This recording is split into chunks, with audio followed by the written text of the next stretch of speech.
5 unexpected reasons you might get fired.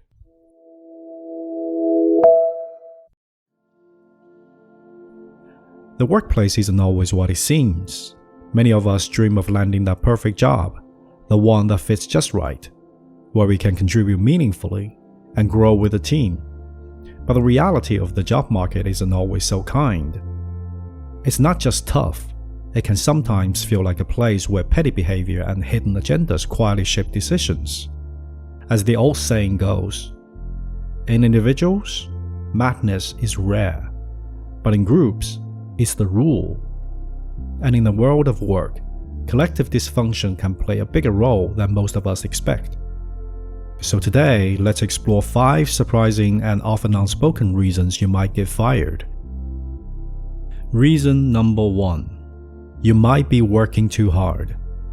It seems strange, doesn't it? After all, hard work is supposed to be the golden ticket. But here's where things can get complicated. When you join a team that's used to moving at a certain pace, your strong work ethic might unintentionally highlight how others are moving more slowly. Instead of being viewed as a helpful asset to the team, you could come off as a threat. Some coworkers might even feel uneasy, especially if they think your performance is drawing comparison to theirs. And instead of stepping up, they might quietly start looking for ways to edge you out. They could say things like, "You don't quite fit in," or that you are too intense.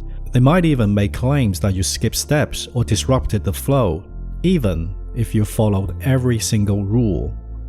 Recent data shows global employee engagement dropped to just 21% in 2024, with managers seeing the biggest decline. That's one of the sharpest drops in over a decade, and a clear sign that teams are struggling with productivity and morale. When engagement is this low, it's no surprise that strong performers might be seen as threats instead of assets. The discomfort your coworkers feel when you work harder isn't just about jealousy. It's tied to a wider challenge organizations face in keeping everybody moving forward together. It is important to recognize that this dynamic is often rooted in social and organizational psychology. When someone brings an unexpectedly high level of energy and productivity, it can disrupt the unspoken norms and comfort zones within the team. Leaders sometimes struggle to balance recognizing individual achievement with maintaining team morale. They might worry that highlighting one person's hard work could unintentionally alienate others, potentially breeding resentment or lowering overall motivation. And that is why understanding office culture and pacing your performance while building strong relationships can be just as important as your actual output. When you show up and deliver beyond expectations, you are holding a mirror to the culture around you. People are not just reacting to your productivity, but they are also reacting to the disruption of their comfort. The second unexpected reason you might get fired. You are doing such a great job, but it makes your manager look bad. This one hurts, because it feels especially unfair. You are hired to solve problems, to bring value, but sometimes in doing so, you uncover deeper issues. Maybe the root of the problem is mismanagement, or maybe your success highlights inefficiencies that trace back to the decisions your boss made. Skilled performers often trigger what's known as quote-unquote competence threat in their supervisors. Managers may struggle to reconcile their loyalty to organizational goals with personal insecurity. When they feel their authority or reputation is at stake, they may respond with subtle countermeasures, like withholding opportunities, downplaying achievements, or even blocking promotions. Navigating this requires not just performing well, but also learning how to frame your success in ways that bolster your manager's credibility instead of undermining it. One study found that 34% of managers feel threatened by talented employees, and nearly 30% admit to witnessing sabotage by insecure bosses. So your efforts might shine a light that makes your manager uncomfortable. So please, for the love of God, always remember, always put your manager first. Tell him how great you think he is. This will keep you in the job longer. You might say something like, OMG, like seriously, you're like literal perfection. Like I can't even. It's like visionary level brilliance, and I am just gagged. I only worked so hard because of you, my boss. I swear my little idea was just like a sad spark until you walked in and made it like a full-blown fireworks show. You're not just my boss, you're my mentor, my role model, my North Star in patent leather pumps. I am like so honored to be in your orbit. Like seriously, just thank you for existing. Sorry, I think I just threw up in my mouth.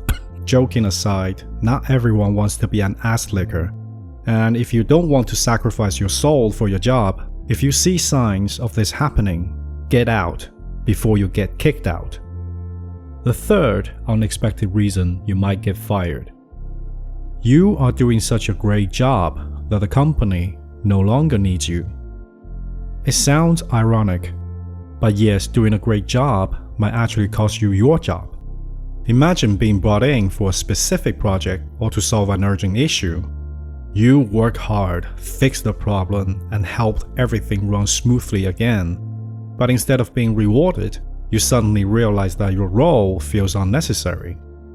I remember I had a coworker who poured everything he had into a company's transformation strategy. He was even named Employee of the Month, but sadly, he was let go the very next day. And what made it even worse was that for over 10 years, he had stood by the company through thick and thin.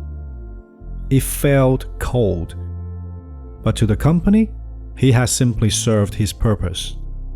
Too many companies today view their employees as nothing more than commodities, expendable assets. The moment they think they can save a bit money by letting you go, they won't hesitate to pull out the axe. So be cautious the next time your company asks you to take on major responsibility, especially during those special meetings where they announce big restructuring plans or new strategies meant to make the business more quote-unquote sustainable and efficient. You don't want to be the one who ends up working yourself out of a job. If you see it coming, pace yourself. Don't over-deliver. Take as much time as you can, but more importantly, start looking for a new job. Now, some people might say, but you got paid for it. The company must make money. It's not a charity, man. And to be clear, I agree. Companies shouldn't be expected to pay people just for existing. But in far too many cases, we see businesses letting go of people they actually need, only to find themselves scrambling later because they are short on talent. A better approach would be to invest in training and development so employees can grow and contribute in new ways. At the end of the day, we are talking about human beings, not just slow laptops you can unplug and replace. And the funny part is, these same companies will turn around and ask, why is no one loyal to the company anymore? Holy Bambi's bunghole. That's gotta be one of life's greatest mysteries. The fourth unexpected reason you might get fired. This one is especially tough because it often has nothing to do with your performance. Sometimes a manager has a friend or relative who's out of work, someone they want to help. Especially in this economy, who doesn't want to be a hero, right? And if you are new, especially still in your probation period, you might be the easiest person to get rid of. It's not personal, but it's painful. Your boss might say something like, the role is changing, or you are just not the right fit. But behind the scenes, it could be as simple as someone needing a favor. But unfortunately, your spot can be easily made available. A survey of over 2,300 UK workers looked into how common nepotism is in the workplace. The research found that more than 60% of employees have personally experienced nepotism at work. And when asked about their experiences, respondents shared many examples of how favoritism shows up on the job. So what can you do? The only real solution here is to get powerful friends. Or even better, make sure that your dad is Bill Gates or Elon Musk. No, I'm just kidding, of course. Honestly, there's not much you can do except move on, and don't let obstacles in life bring you down. Life is just too short for that. The fifth and the final reason you might get fired. You got promoted. You might think, wow, that's a good thing, my boss trusts me. But what you don't know is that you might suddenly lose your job. Not because you are failing, but because your company decided to set you up to fail. It happens more often than you think. One day your boss is praising you, the next day your responsibilities keep growing until you are overwhelmed. They give you tasks they know you can't manage, wait for the mistakes to come, and then use that as an excuse to let you go. Sadly, this is not just strategy. It's a form of workplace bullying known as setting up to fail, where overloading someone with work and withholding support sets them on the path to failure. It can also manifest as performance punishment, where high performers are overloaded with extra work until burnout sets in, and then the boss can say that you didn't perform.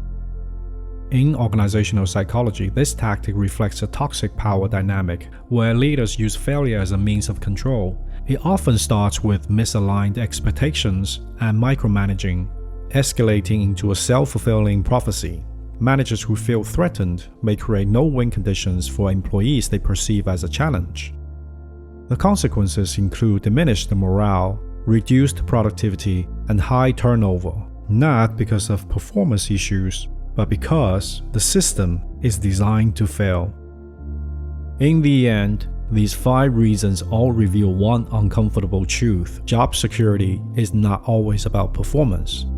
It can hinge on politics, perception, and factors outside your control. And let's be honest, there's no such thing as real job security. You are only as secure as you are replaceable.